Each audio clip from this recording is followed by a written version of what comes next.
You know, what on earth does a classic business theory have to do with protecting children? Well, it turns out a lot more than you might think. Today, we're going to dive into how a proven management model is actually providing the blueprint for a really radical new approach to child safety. And this is one that looks beyond the family home, to the world outside. So let's get right to the core problem, right? Changing a huge system is always hard. But when we're talking about child protection, the stakes just couldn't be any higher. So the real question is, how do you get police and schools and social services to all work together, especially when the dangers to kids aren't just at home anymore, but out there, in the community itself? Okay, so to really get our heads around how this works, we're first going to look at the challenge, and it's a big one, a complete shift in how we think about child safety. Then we'll break down a three-phase solution, step by step. And to wrap it all up, we'll look at the one single factor that can make or break this whole thing. All right, let's tackle that challenge first. Look, we're not talking about just tweaking a few things here and there. No way. This new policy, it demands a fundamental shift in how we approach child protection. For decades, right, child protection has been laser-focused on risks inside the family. But this new idea, contextual safeguarding, it asks a really important question. What about all the dangers outside the home? This means we start identifying and actually tackling specific threats in a child's environment. We're talking about things like a park known for gang activity or a specific bus route where kids might be at risk of sexual exploitation. Suddenly, the goal isn't just about helping the individual child, it's about making their whole environment safer.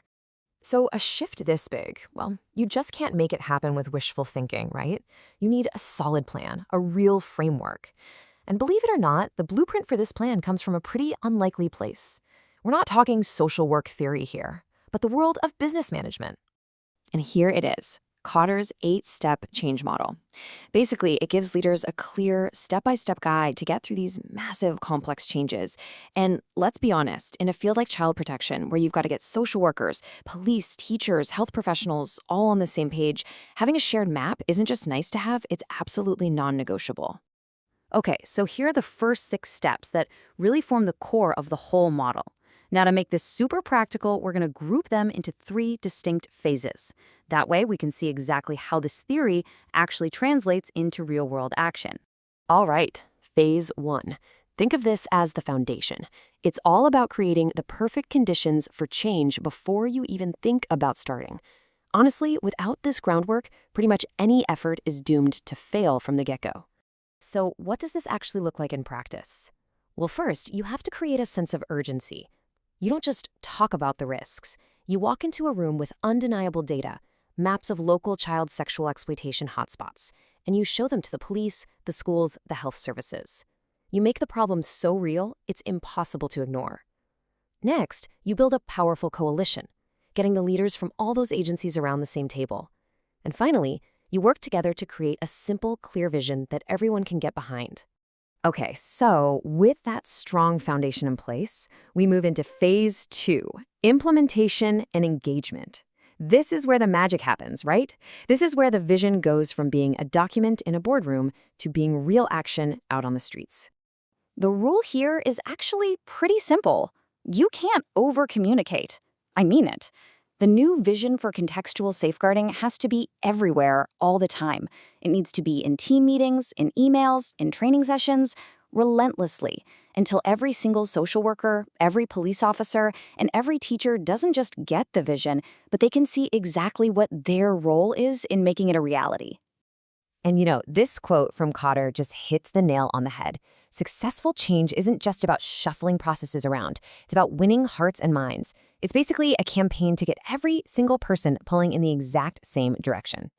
So, in the real world, empowering people often just means getting rid of the stuff that's blocking them. A classic example, all that bureaucratic red tape that stops the police and social services from sharing critical data with each other. You've got to find that and just dismantle it. And then, to build momentum, you pick one high-risk area for a pilot project. Why? To show everyone, hey, look, this new approach actually works. Just imagine the impact. You can go back to everyone and report a 15% drop in youth-on-youth violence in that pilot area after just 6 months. That's not just a number on a spreadsheet. That is proof of concept. It builds belief, it silences the skeptics, and it creates this incredible, almost unstoppable momentum for bigger change. And that brings us to the final, and maybe the most crucial phase of all, embedding the change. This is all about making it stick. It's how you make sure this new way of thinking doesn't just fade away after a year, but it becomes the permanent way you do things. So this is where the transformation really becomes permanent. You take all that credibility you built up from those early wins and you use it to tackle the bigger stuff, like changing hiring policies so you're bringing in people who already think this way. And most importantly, you have to weave contextual safeguarding into the very fabric of the organization. It's got to be part of basic training, part of performance reviews. It has to become, just the way we do things around here. Okay, so we've broken down this whole process. What's the big takeaway here? What really happens when a structured management model gets applied to a deeply, profoundly human issue like child protection? Well, the key insight is really this. A framework like Kotter's gives you the what, the steps. But it's the people who provide the how. In child protection, you can have the best blueprint in the world, but it is absolutely useless without leaders who can inspire, communication that unites people, and the real, genuine engagement of those folks on the front lines protecting children every single day. And that really leaves us with a final thought to chew on. A framework, it's a map, it's not the journey itself. It can point you to the destination, sure, but it can't help you navigate the storms along the way. That responsibility, it falls to the people inside the system, the leaders, the managers, and the frontline staff. They're the ones who have to steer the ship and bring everyone safely to that new shore.